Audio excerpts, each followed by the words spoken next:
Hi, everybody. I am Mitch English. And I'm Andrea Jackson. This is Daily Flash, your source for trending news and entertainment. So glad to have you along here today. Each morning as you get through it, I was always told a belt is etiquette, meaning you should always have a belt on no matter what. So I've always worn a belt.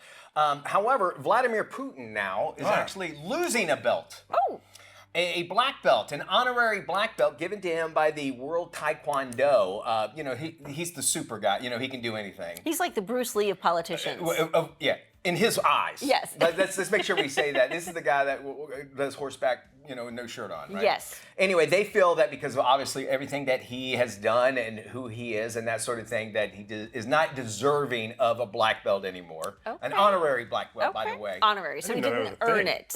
Well, apparently he was bestowed upon him. He was bestowed a black belt, which I don't, do you tell people? He's like, leave me alone, man. I have an honorary black belt, It's kind of like now, it's kind of like Cosby telling us he's going to teach us something because he had an honorary doctorate degree. Elvis thought he was a cop. That's true. So. Okay, that's a good point. Yes, that is a good point. Okay, so they also said that any of their tournaments and that sort of thing, that they're not going to have any flags from Russia or Belarus, or how I normally say it in our meetings is Belarus, but Belarus, yeah. Any kind of organization, they said no flags will be represented from this country from what they did to Ukraine. Do you think then, we sort of go down this avenue, and then are we going to hold every single leader to this same sort of level of responsibility? North Korea, Kim Jong-un, China, human rights violations in China. We could go down the list. I think if you're not representative of when you're given an honorary anything, and if you're not representative of what that company feels, I think they have absolutely every right to take it away because they're giving it to you as an honorary. Hey, we think that you bestowed this. Not sure why black belt because that takes skill and everything, but exactly. whatever. Cosby got a bunch of his doctorates taken Well, away. that's what I was saying, yeah. And he had a PhD, which is they don't just hand those out. So. No. All right. Well, anyway, so sorry, Vladimir. I don't feel sorry for you, though. He's a former honorary black belt.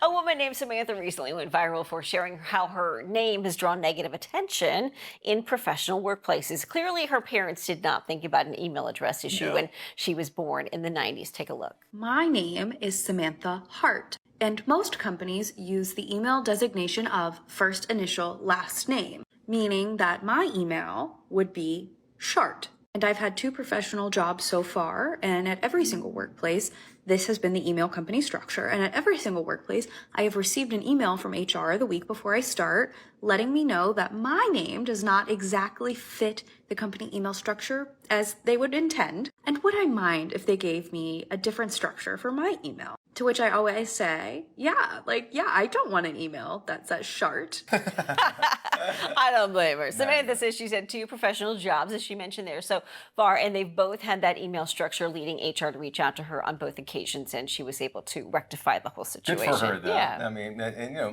That's the name you're given. She wouldn't be able to get a license plate with that on it either, I bet. That's a good point. That would get flagged. Oh, yeah, very true.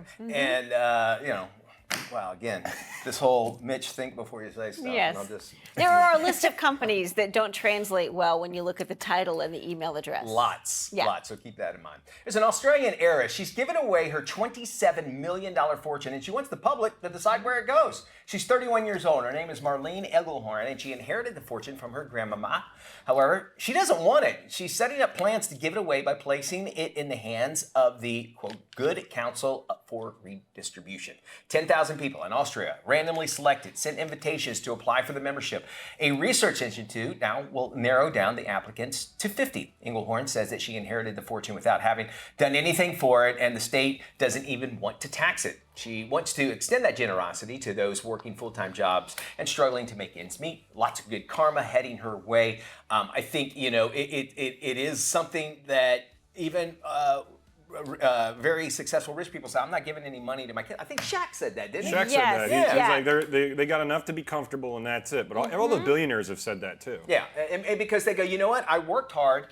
And we were talking about lottery winners. If you don't respect it and work hard for it, you're gonna blow through it. So and you see that generational wealth. Once it's made, sometimes the next generation completely blows it. Indeed. Don't blow it and not come back. We want you here right after this.